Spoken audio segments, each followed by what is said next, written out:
All right, welcome back, everyone, to part two of our conversation with Kathy, Jen, Simone of Family Services. We had a great time in part one. We Mm-hmm. we got educated beyond measure. We were able to really hear the heart of the programs and the services that are offered through their organization. And so we wanted to get more into the types of support programs that you offer and what are some events happening in the community that we can get involved in. Okay, You're I'll the go. event person. I'm the event person. So here in the community, or with Family Services rather, we have a program called TRAC. It's TRAC. Excuse me, I don't know the technical part of that It's acronym. okay. Yeah, but it's a after school program for our youth, so they have somewhere to go after school. They also have a summer program that they're going through right now. This Friday, we also have a back to school event from 11 to 4 here at our building. And they basically children, families, parents can come here and receive school supplies because we all know how expensive that can get very Oh, quickly. yes. So there's backpacks, the most essential one. There's pencils, pens, highlighters, notebooks, all being given out. And at the same time, while they're attending that, they will be given information about all the other different programs here. So my program will be tabling there. We have our Sun River Health program. So they'll know about like health, how to live healthy lives, where to go for your personal health. We have an Empire Justice program here that helps with basically legal advice.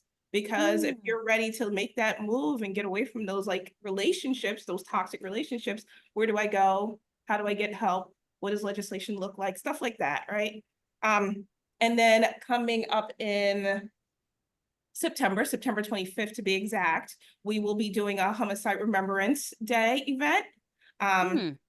Basically to celebrate the memory of those that people have lost, and a lot of times some of the people we lose are in those domestic violence relationships, Yes. unfortunately. And so we're going to celebrate, their memories here. And it's going to be here at our program here in Dutchess County. Right, and that's a national day. National Day of Remembrance is September 25th. So we have been doing this for since 2010. Nice. So homicidal, give us Homicide that again. Remembrance. Homicide Remembrance Day. Homicide Remembrance Day. Miss Kathy, talk to me about that. That's not a term or wording put together that I hear often. So talk to No, us a little bit about that, please. right. So over the years, we've come across many families who've lost loved ones to homicide in Dutchess County. And we decided that, down in 2010, that I found out there was a National Day of Remembrance. So we decided to do something in Dutchess County. And what we do is we do a ceremony. It's at different locations. This year it's going to be at our building. And we read all the names.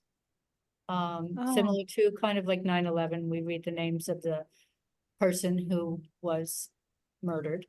And families get together. And it's really about the families. It's about them getting together and knowing they're not alone. Yes. In their grief, because it can go on for years when you lose somebody that way. So that's what, we've been doing for quite a while now. So guys, those of you who are local to where the podcast is, you guys know who you are.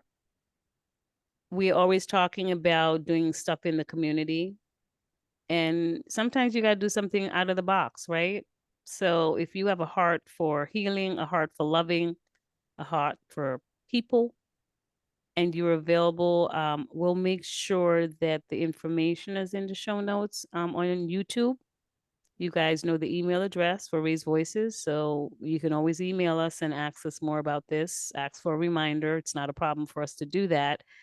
But you got a big heart, want to love on some people, I think this is something you could show up for, right? As you guys know, I just put it out there. There's no force, there's no pressure, but I do ask you to consider. strong consideration. Thank you.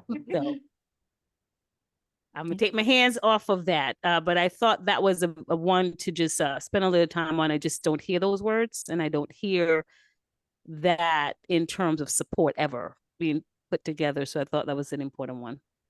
So, Right.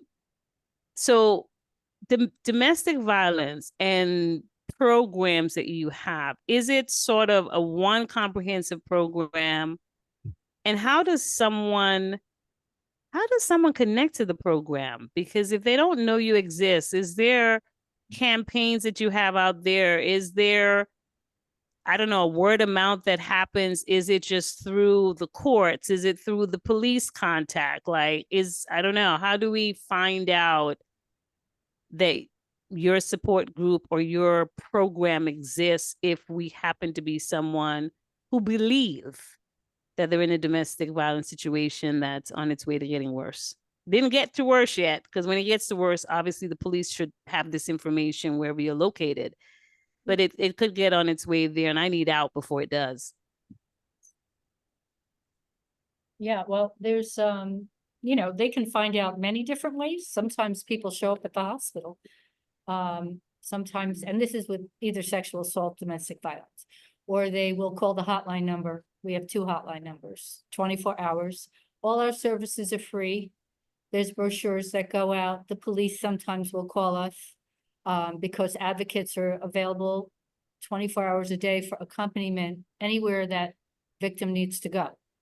That could be court, that could be the police department. We also hear from the district attorney's office when there's somebody who needs help. Or the person might just walk in one day. They've heard about it from the word of mouth and they just show up. We have, the hotline numbers are available for Yes. everyone if you want us to say them at the end of the I program. want to say them now. I mean, Okay. now is the time. So the domestic violence hotline is 845-454. Is that right? 454. 845-485. 485, I'm sorry. 5550. That's the DV hotline. And then we have a rape crisis crime victim hotline. That one is 845-452-7272. 24 hours. There's always a person. You never get a machine. Right. Doesn't matter. 2:00 in the afternoon, 2:00 in the morning. There's an advocate ready. Oof, I love that. Also go online, right? If they're not from Dutchess County, they can go online. If you put in domestic violence on Google, it's gonna come right up. There's a national page that you can go in and you can find your local, agencies, whoever's around there. If you do go on that website, there's a little thing that's gonna pop up and say, if you need to escape right now, click this button and it will take you to the weather channel, whatever. So that if you are in a situation and that person is about to walk in, you just click it and boom, you're not on the domestic violence site anymore. Right. So there are safety measures put in. But it is possible to go in there and find your local agencies and, find whoever is able to help you right there. Right. And every county has a domestic violence agency and a rape crisis center. Okay. Whew. It So- sounds.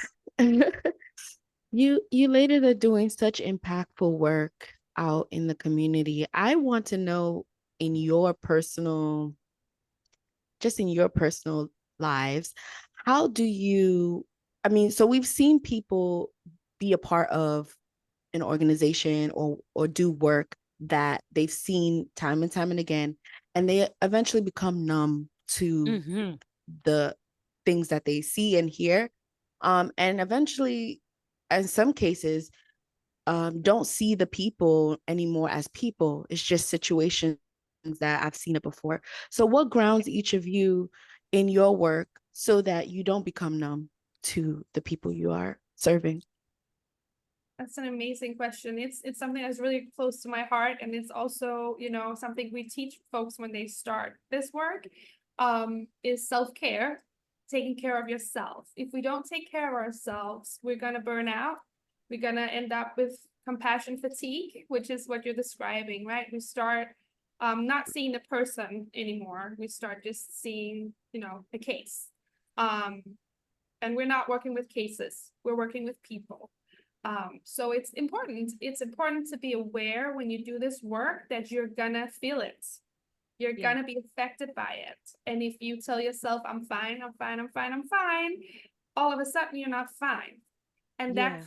could show in different ways. One of the ways could be that you no longer do a good job because you're burned out. So yeah, we need to take care of ourselves. We need to each do what that means to us, right? So we have supervision. Everyone has supervision, an hour every week, where we talk about whatever that person needs to talk about. We make sure that everyone has a self-care plan. And I'm not just talking about taking a bubble bath, right? I'm talking about having an actual plan for how am I going to take care of myself on a regular basis? How am I going to take care of myself when I'm having a rough day, when I've seen something or heard something or experienced something that really got to me? And again, going back to what we talked about in the first episode or the first part was a lot of us do this work because we have a personal connection to it. So we might also be affected on a different level, right? Yes. Sometimes there's something that connects to us specifically because it reminds us of something. And noticing that and taking care of that so we don't get to a point where it's not healthy for us anymore. Right, and nobody should ever get into this work unless they've gone through their own healing process before. You know, you'll be very aware of it if you're not there. When you start doing this work, and I've seen it happen to new staff or interns, when it's just too difficult to hear that kind of information, because it's very disturbing when you have a family come in and tell you that, you know, they have to do a claim because their brother or sister were murdered yesterday. You know, Yes. and you have to Yeah. talk to them the day after this happened. You know, so that is tough, and you have to be in the right place in your own healing process to be able to do the work. And the way I keep going is because I know I'm giving hope to that next person. And hope is my one word I affiliate with what I do, to give hope to somebody who has no hope left. And that's so important for someone to still have hope. I'm just so glad you said that because that was going to be my warning to the audience, right? For them to hear that you're not going on emotion. You're not doing this work paired up with emotion as your partner, hoping the outcome is positive. There is some intentionality here that you personally, each of you individually, and those who support and work along with you have to go through internally first before it becomes an output to someone else. So I'm just, man, I'm just so grateful today. Is it Thanksgiving? We might be in November because I have a whole lot of gratitude just jumping off in myself today of just for you two ladies. I mean, my goodness, because you're saying the right things and we know that it's real.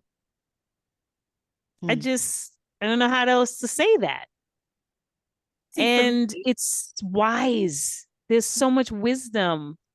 That self-care plan, my God, salute. Yes. That you're saying it's not just a bubble bath. Because if you didn't say that, there would be some assumptions. Trust me. There'll be a bubble bath with chamomile tea or wine. Like, that's not it. It sounds cute, but that's not it. So thank you for clarifying and qualifying that, because it gives me great hope that someone's paying attention in 2024 and understanding that while we have to do things in a structure, there's some other things that's needed to make sure those who are in the field, they don't cave in. Go ahead, Miss Jennifer. Sorry, I'm just going through a November Thanksgiving situation. Well, Thanksgiving, you give thanks every day, right? Give thanks that we're here, right? Yes. Yeah, we have things, and I'm always grateful for that. I think for me, myself, my personal reasons for doing this work are going to be my kids, right? My son and my daughter. And I would just hope that somebody always shows up. If anything like that happened to them, I would hope somebody would show up for them. I think that also for me, being a person of color, I love the representation. I think that it's important for people to see that there are brown, black, all shades of people in this work so that they have somebody to relate to. So I appreciate the opportunity to be out there to help educate and provide these resources to people. And at any place, I mean, I go to a lot of tabling events all over this county, and it's important to me to be there, even if it's me by myself. Jen's I'ma like, show up. Jen's like the mail carrier. She's there no matter what the weather is. Yeah. I see Oh, we her, knew that. I see her on pictures in freezing hot, Yeah, sweaty weather, and there she rain, is sleet, or at the snow, I'm table. going. Like, I can't Well, believe if we see you, we will stop, Miss Jennifer. Please do. If we see you, if we're out there, we will stop and we will help. Okay. This is like but here's what I do want to say, just in salute to you women. It's got to take courage. I mean, I understand passion. I know we always talk about passion, man. I get it. But for me, this is where passion meets courage. Because the work that you're doing, I mean, that can come to your home quite easily and not always by way of you. And so I don't want to miss that. Yes, we're learning about a support program. Yes, we have people in the field, but I want to highlight that there is a difference in this work where passion has to meet courage for you to take one step at a time every day and get up and walk the walk while you're talking the talk.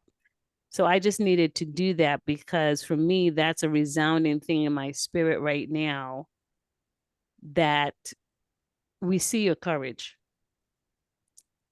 Thank you. I work with people of disability, but I don't know if I was out in the field, I'd be like a sheriff. They'd have cut me down a long time ago. And I work with people with disability in my profession, and they'll tell you they can't call me with much foolishness. And I'm talking about I have bipolar patients, stuff like that I have to deal with. But when they call me because they know we're gonna get some options and some solutions, right? And so while I'm doing that work, you guys are on another level because I don't have danger in that work for myself.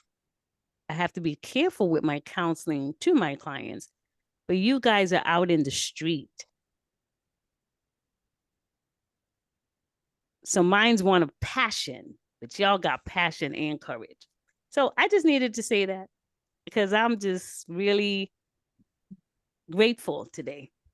I'm gonna go back to Miss Saps because y'all see, I'm really in the classroom. I'm soaking it all in. Normally I'm a lot more hype than this, but right now I'm a student.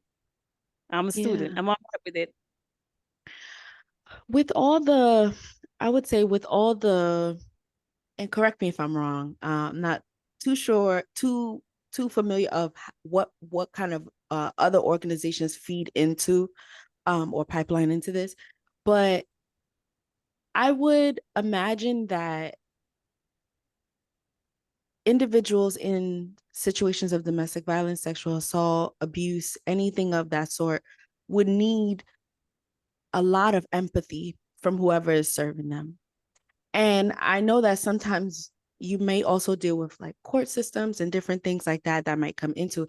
Is there any empathy training for these outside systems that also feed into here to really help kind of serve as a whole? Yes. So, my job is actually sexual assault response team coordinator. So I don't work directly with clients anymore. I work with systems. So I work with the district attorney's office, the hospitals, the police, the advocates, anybody who's involved in, the field of sexual assault, to make sure that all those systems are working in a way that is trauma informed and respectful to that survivor who shows up at the hospital. So that's one piece, but we also hold trainings sometimes for law enforcement, for hospital staff, and they have their own trainings also that play into that, to work with victims of sexual assault, domestic violence, or any kind of a crime. And I have to tell you, Dutchess County I think they're doing pretty well. with their law enforcement, as far as, you know, the way they talk to survivors of sexual assault when they come to the hospital. I've seen over the years since I started in 2004, I've seen a lot of changes. Yeah. And they've been educated on how to talk to somebody who's just been sexually assaulted. Maybe you don't interview them right away because they're in a trauma situation and they may have no memory of everything right then and there. So they give them a night to sleep and then they'll do a police report. Maybe the next day, they might talk to them a little bit, but they know about these things now and they've changed the way they interview people. That's good. That's encouraging. Yeah. With everything that's going on. I'm glad to hear that because sometimes you're not quite sure how that happens. You know, And there's I always think gonna that, be somebody who, you know, doesn't yeah. do it Oh, right. that's all right. That's You just know. living. That's being alive. That's Yeah. gonna happen. Right, But right. still, it's great to hear an organization as yourself who is saying that external sources work well. They're open to adapting, they're listening more. I mean, that's amazing. I have a question out of the box because I've waited to see if I wanted to ask it. How is there a cross between what you do and someone coming out of prison that's re-entry into the community that ends up in a domestic violence situation? Do you ever get that cross over into your program? Because some, as Miss Kathy, the point that you made of in most cases it's someone you know that does the violation. I worry and wonder when you have families that it is whoever, mama, dad, uncle, grandpa, whoever served the time coming back into the community and back into that family. And then that becomes a domestic violence situation. Like, daggone it, what happened with the kids? Like, they kind of had a stable situation, but now this person has come in, they're coming with trauma from being incarcerated. Plus, the world might have changed since they've been gone. They had that level of trauma. Do you ever have that happening? Any scenarios of that crossing? And is there a different way to massage the whatever process there? I wouldn't say it's common that we hear about it anyway. You know, it may be happening, but they're not coming forward sometimes. Many times we also work with incarcerated people who have been sexually assaulted in prison. So they show up at the hospital sometimes. So that happens. And we show up to advocate for them also. As far as coming home, and I mean, I haven't heard of a lot of situations like that, but I'm not really working with clients directly right now. So maybe, I don't know if you could speak to that. It's more like if somebody is coming home because they've been in prison for domestic violence or sexual assault, that person, that survivor might call us and say, listen, they're getting out. I need a safety plan. Okay. They might Got call you. to plan what to do. Okay. We Okay. work with, Okay. you know, with the jails, and also that we can set up notifications so folks know when their offender is going to be released. And we can make sure that they are aware, right? And we can safety plan with them. Sometimes when folks have offenders that go to prison for what they did to them, they would also have an order of protection in place, right? And there would be safety planning around where are you going to be when this person is released, right? Because they don't necessarily go to their home, right? They might go to their home even though there's an order of protection. So having that conversation about what's that going to look like, what's going to be safest for you. But yeah, I don't know that we have any specific example. I mean, I don't have any examples. I don't know. Well, it's good on the basis you guys answered, because sometimes I do hear, and maybe it's a myth, but the blame game of you hear, oh, well, that happened in the family because that person was incarcerated. So they came home with all of that anger and whatever, and they sort of unleashed it on their family. So that's why I wanted to ask that, because you hear that and there's a perception that is what you guys said earlier. A person that may have gotten raped felt like, oh, well, because I dressed that way, or I said that, or I did that, right? And they take that blame on themselves. Whereas there's the other perspective that families that are upheaving because of domestic violence is because there is a violent person that's re-entering into the family that have messed up the stability of it. And for you to say you're not seeing a lot of that in your work right now, that says that, again, that was a scenario taken forward that doesn't have the proof of the put in, right? It's a completely different thing. So Can I add to that? yes, please. Oh, yes. Sometimes there's an understanding that anger is what it's about, and it's not. It's about power and control, right? Sometimes you hear people say, oh, I lost it. I lost my cool or whatever. Yeah. But they don't. They don't, because they never lose their cool with other people. They only lose their cool with that one person that they're in a relationship with. So they're very much in control of themselves and what they're doing. It's not about anger. It's not about, feelings that they have. It's about power and control. They know how to act when they go to court. Yes, they look perfect. It's a totally different person. Yep.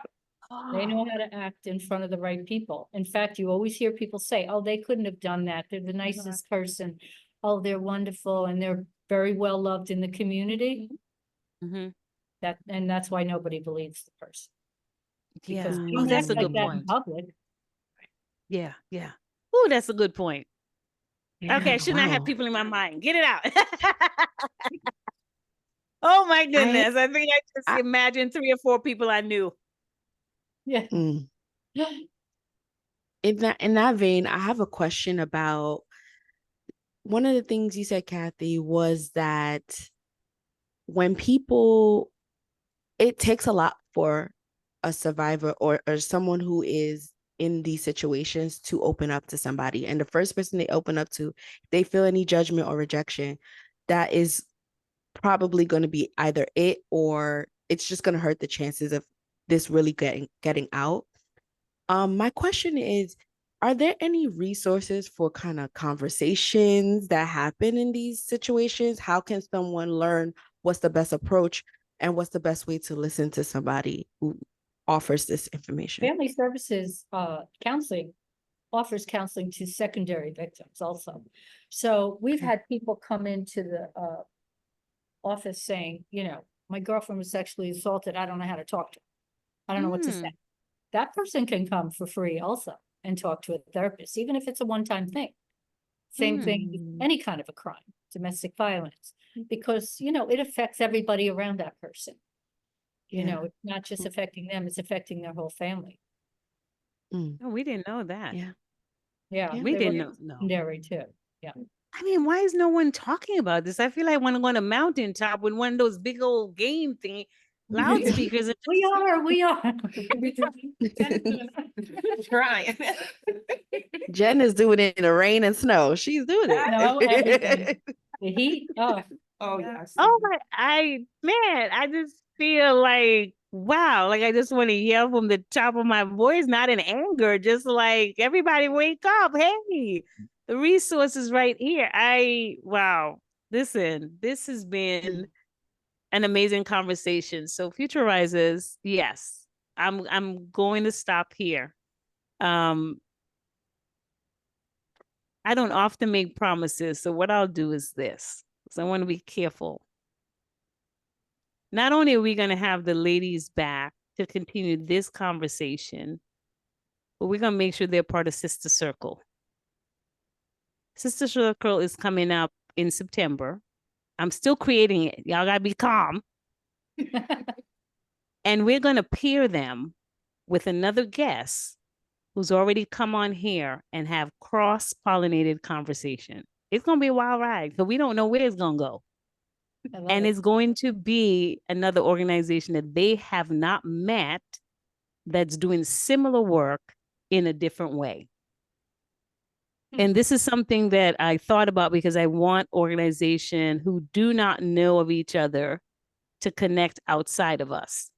And so we're going to connect them on air, and then they're going to continue to do whatever they do off air, and we're going to respect that. And So we will have these ladies in a powerful sister circle conversation with another organization so that you can see there are options for you. That's what we want to do. Now, the responsibility is on you to use what we present. That's it. I'm here having the conversations. Mrs. Sounds is here asking the right questions. The people are willing to speak to us. It's not our homework after we deliver it to you, though. I ain't gonna lie to you. Nope, I'm not. We're doing our homework by getting the conversation out there. I'm gonna need you guys to step up. Don't have resources you don't use and then say you ain't got it. It just don't work. Use it. Do something. Now, if everything's okay in your part of the world, just hand it over to someone else. It's still using it. Say, Azali, I just passed it forward. Thank you. In advance, thank you. We appreciate it. That's part of the homework. We do not have everything that you will use, but we have something that somebody can use, and you know somebody. So that I wanted to say to you guys, future risers who are listening. That's it. I'm just going to ask. We don't beg on raised voices. We just ask you. Our people who listen are very intelligent, smart, eloquent people who know what to do. Time for transformation. Get the work done. All right. Miss Sounds, I am just in this studious moment. So we're going to let you take them down the road and close them out. Ladies, Simone, Professor Jennifer. No, she's gonna be like, don't add no titles. No. Jennifer and Simone. Listen, so much love, respect, hugs, good wishes, blessings. It's not goodbye. We're just thanking you. Our hearts and minds are filled, and we have so much respect for what you're doing, and we're going to do what we can. And we wanted to thank you for coming on, and open invitation to come back again to take us even further down the journey. We need it. Miss Sounds and I need it, so I know other people need it. Yeah. And so we just wanted to thank you so very much for having a conversation with us. Miss Sounds, what's the invitation here that we got for these people, for everyone listening? Well, if it's okay, I wanted to end it on each woman here kind of looking into the camera and talking to someone that might be in any of the situations we described today that found this by happenstance, led to this in some way, that found this. What do you hope that anyone in this situation or healing through the situation would know of themselves? And what empowering thing would you leave them with? Each of you can each say something. Your pain doesn't have to break you. Your pain can be your foundation. You can grow on that. And I would say I'm going back to my word hope, because I feel like it's all based on the work I do is all based on giving people hope. And there is hope. And the people who have been through something like this, they always want to try to get back to that person they were the day before it happened. Okay. And they have changed, but they can move forward and just believe that there's hope to move forward and become whole again. Thank you. I want to say, I believe you. We all believe you. So you just gotta find the courage to say it out loud, and we'll help you. Beautiful, beautiful. Thank you so much for joining us today. Again, subscribe to Raise Voices on all your favorite podcast platforms. We are on YouTube, so you can watch this. You can see our conversation live. And we just hope that you have a wonderful day. Keep these things that you've learned in mind, in your heart, in your bodies, and pay it forward in some small or large way if you can. Thank you. All right, y'all. Thank you. We're All right, out. you guys. Good day. Enjoy, risers.